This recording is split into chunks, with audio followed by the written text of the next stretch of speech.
This is a little bit about the ranking. There's product types on Walmart, and each product type has a list of queries that are associated with it. So if a keyword isn't part of that list, you won't show up for it. And it's pretty similar to this on Amazon. If you choose the wrong category, then you're not going to show up for pay-per-click or, all the right, keywords. So, but it's a little bit more important on Walmart. So they actually put you choose your category and then they choose your product type for you. So if you have the wrong product type, you can just open up a ticket and have them change it.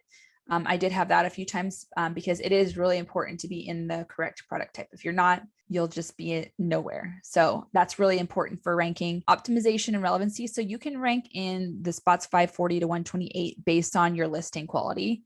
But to get any further than that, you have to have some conversions. So that's why the PPC is really important. And then also something else that'll help you to get to those spots is Walmart fulfillment services. So some products that I had go to the top 10 just by going into the Walmart fulfillment services. So I really didn't even have to worry about conversion. I hadn't sold anything yet. So Walmart fulfillment services is actually vs FBA kind of thing. Like yeah, Walmart? exactly. So I was, fulfilling them myself, and then I enrolled into WFS, sent products into them, and then the rank just went way up. And I think it's because they want everyone to use their fulfillment services.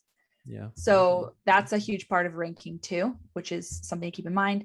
Something else that's different, and I don't know if this will change, is they actually have kind of like buyers or merchants that they basically pin products to the top 10. So you might rank in the top 10, but maybe you might show up 11 if you're not pinned. So they don't always pin all of the top 10 spots, but they'll go say there's a product that's maybe 25, but they think it's got great photos and they want people to see it. They might pin it to spot 5. And so, it could be good. It could help you, to get pinned higher, but it also could be a problem if say you're organically ranking number 1 and then they pin you at spot 8 or something. So they can pin you either way. So that's something that's a little bit different that we can't really control, other than make sure you have really good content, because they're less likely to, they're more likely to pin you if you do have good content, and less likely to, push you back if you do have good content.